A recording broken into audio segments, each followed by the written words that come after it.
Hi viewers, welcome to our channel. ఇవాళ మనం ఒక అత్యద్భుతమైన దేవాలయ విశేషాలను తెలుసుకోబోతున్నాము.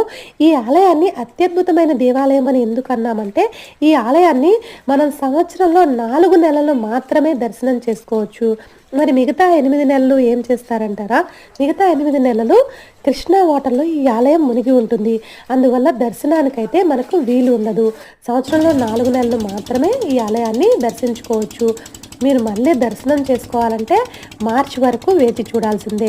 ఈ ఆలయం ఎక్కడో లేదండి. ఈ ఆలయం సోమశీల పట్టణంలో కొలువై ఉన్నటువంటి శ్రీ లలితా సోమేశ్వర స్వామివారి దేవాలయం. ఈ ఆలయాన్ని చేరుకోవటానికి మనం బోటింగ్ ద్వారా రావాల్సి ఉంటుంది. చుట్టూతా కృష్ణా వాటర్, మధ్యలో టెంపుల్ చాలా చక్కగా ఉంటుందండి ఈ వాతావరణం కూడా. అందువల్ల పర్యాటకులు ఎక్కువగా ఇక్కడికి వస్తుంటారు. మా కాలనీ ఫ్రెండ్ అయినటువంటి శ్రీమతి గిరిజ గారు ఈ వీడియోని నాకు అందించినందుకు ఆవిడకి నేను ధన్యవాదాలు తెలియజేస్తున్నాను. వారు ఇక్కడికి వెళ్ళి వచ్చి నాకు ఈ వీడియోని అయితే అందించారు. ఇక్కడ ముఖ్యంగా 15 ప్రత్యేకమైన శివాలయాలను అయితే ప్రతిష్ఠించారు. జ్యోతిర్లింగ ఆలయాలను కూడా ఇక్కడ ఉన్నాయి. ఈ ఆలయంలో ప్రధాన దేవత శ్రీ లలితా సోమేశ్వర స్వామివారు. మా కాలనీ ఫ్రెండ్స్ ఇక్కడికి వచ్చేసరికి ఇది లాస్ట్ రోజు అనమాట. వాటర్ అంతా ఆలయంలోకి ప్రవేశిస్తుంది. ఆ ప్రవేశిస్తున్న దృశ్యాన్ని కూడా మీరు చూడవచ్చు. వాళ్ళు ఆ ఆలయంలోకి వెళ్ళి ప్రత్యేక పూజలు అనేది నిర్వహించుకొని రావటం అనేది జరిగింది.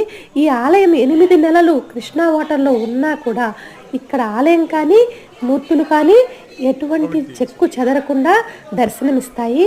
ఎంతటి ప్రత్యేకమైన దేవాలయం, ఎంతటి మహిమగల దేవాలయం అంటే 8 నెలలు వాటర్లో ఉన్నా కూడా అసలు ఎటువంటి చెక్కు చెదరకుండా ఉండటము, మరియు కోరిన కోరికలు అనేవి నెరవేర్చటం అనేది ఇక్కడ స్వామివారి యొక్క ప్రత్యేకత. మరి మా ఫ్రెండ్స్ అందరూ ఇక్కడ స్వామివారిని దర్శనం చేసుకున్నారు. మా ఫ్రెండ్ గిరిజ గారిని అయితే చూశారు కదా, తనే నాకు, శ్రీమతి గిరిజ గారు, తనే నాకు ఈ వీడియోస్ అనేది అందించారు. ఆ తర్వాత ఇక్కడ ఆలయం యొక్క విశేషాలను ఇక్కడ ఉన్నటువంటి శిల్పి గారి చేత మనం తెలుసుకుందామా? మరి మీకు ఈ వీడియో కనుక నచ్చినట్లయితే తప్పక లైక్, షేర్ అండ్ సబ్స్క్రైబ్ చేయాలని కోరుతున్నాను.